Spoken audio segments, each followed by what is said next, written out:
Assalamualaikum warahmatullahi wabarakatuh. Izin memperkenalkan diri, nama saya Andi Aziza Binawari. Di sini saya perwakilan dari kelompok 10 bersama teman-teman saya akan mempresentasikan hasil analisis kami tentang perusahaan PT Net Media Tama Televisi Tbk.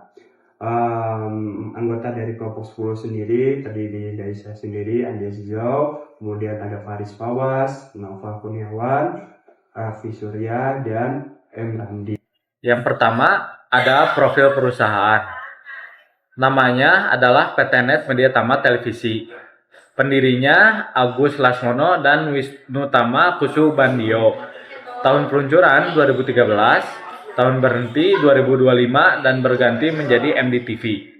Lokasi di East Tower, kawasan Lingkar Mega Kuningan, Jalan Dr. Ide Anak Agung Gede, Agung Kaf E32, nomor 1 Kuningan Timur, Jakarta Selatan.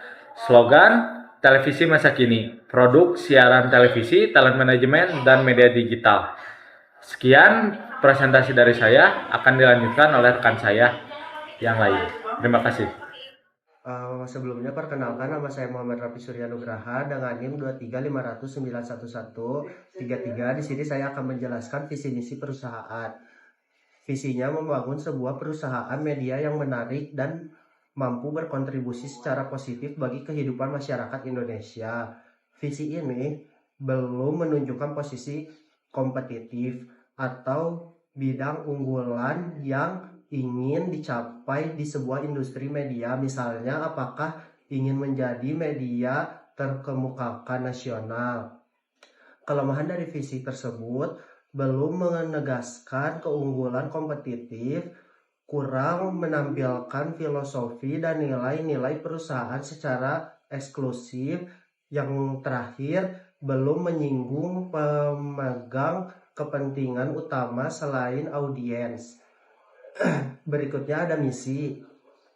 Misi tersebut terdiri dari 4 poin. Yang pertama, 1. Menghasilkan konten yang kreatif, berkualitas tinggi, dan menghibur melalui berbagai platform. Yang kedua, menjangkau audiens yang baru muncul dengan karya media yang inovatif. Yang ketiga, menarik, mengembangkan, dan mempertahankan talenta terbaik dalam industri. Dan yang terakhir, nomor 4, menyediakan tayangan yang terbaik untuk Indonesia. Untuk materi selanjutnya akan dijelaskan oleh rekan saya. Di sini saya Andi Aziza Binawari akan menjelaskan hasil analisa kami, analisa tentang perusahaan Net Media Tama dari segi internalnya. Yang mana kita ketahui perusahaan Net Media Tama itu mengalami kerugian dan beralih ke MDTV. Beberapa faktor internalnya yang kami menganalisis adalah seperti utang yang menumpuk yang membuat perusahaan menjadi beban operasional menjadi tinggi dan meningkatkan resiko gagal bayar. Kemudian ide konten yang disajikan dari net sendiri kurang mengikuti tren masa kini gitu. Terus pendapatan dari net itu menurut kami hanya mengandalkan dari iklan konvensional saja. Sementara artis yang dibayarkan oleh net itu merupakan artis-artis tingkat nasional yang tentu bayarannya tidaklah murah. Karena itu menjadi sumber utama yang membebani operasional net TV. Terus dari segi struktur organisasi, net juga terlalu besar sehingga menyebabkan PHK massal 30%, sebanyak 30% karyawannya di masa-masa kritis sebelum pergantian perusahaan tersebut. Dan pada masa-masa akhirnya juga tidak ada pembaruan tayangan yang relevan dengan pasar yang sekarang yang dibutuhin gitu. Jadi program-program unggulan yang lama juga mengalami kejenuhan. Selanjutnya menurut kami tentunya dalam segi internal gagal dalam menentukan segmen pasar. Dan yang terakhir, beberapa direksi keluar dari perusahaan seperti yang kita tahu, Wisnu Tama, dan itu orang yang sangat penting bagi Net TV. Ketika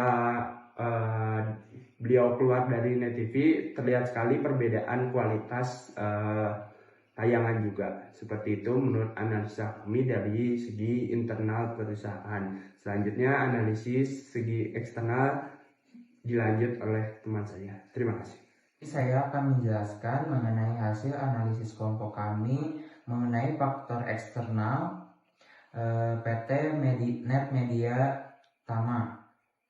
Perkenalkan, nama saya Muhammad Dandi Pratama dengan NIM akhir 140.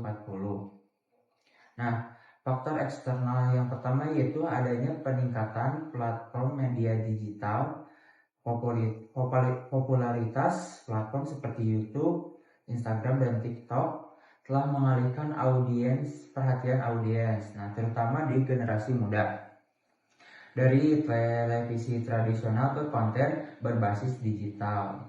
Yang kedua itu adanya perubahan aturan tayangan oleh pemerintah membuat ide konten yang menjadi terbatas. Yang ketiga yaitu target audiens terlalu sempit. Net TV menargetkan segmen penonton muda urban yang jumlahnya lebih kecil dibanding pemirsa televisi mainstream.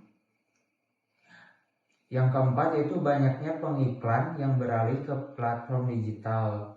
Akibatnya Net TV kesulitan menutup biaya operasionalnya yang semakin tinggi. Nah, yang terakhir, yang kelima yaitu adanya persaingan ketat dengan stasiun TV besar. Net TV harus bersaing dengan stasiun TV lain seperti RCTI, SCTV, dan Trans TV yang sudah memiliki basis pemirsa yang luas. Nah, sayangnya meskipun Net TV menghadirkan program inovatif, daya tariknya masih kalah dibandingkan acara sinetron dan variety show yang sudah populer di TV lain. Nah, demikian yang dapat saya jelaskan. Selanjutnya akan dijelaskan oleh rekan saya. Sebelumnya, perkenalkan, nama saya Noval Kurniawan dengan NIM 23500911129. Di sini saya akan menjelaskan analisis SWOT dari PT Net Media Tama. Yang pertama, strength atau kekuatan. Yang pertama ada diferensiasi konten, program-program yang dianggap positif dan inovatif, berkualitas serta cerdas, atau menciptakan citra merek yang positif sebagai televisi masa kini dan menarik perhatian segmen penonton muda. Lalu selanjutnya kualitas teknologi yang tinggi. Penggunaan teknologi Full High Definition atau Full HD sejak awal siaran memberikan kualitas gambar yang superior dibandingkan kompetitor. Lalu selanjutnya weakness.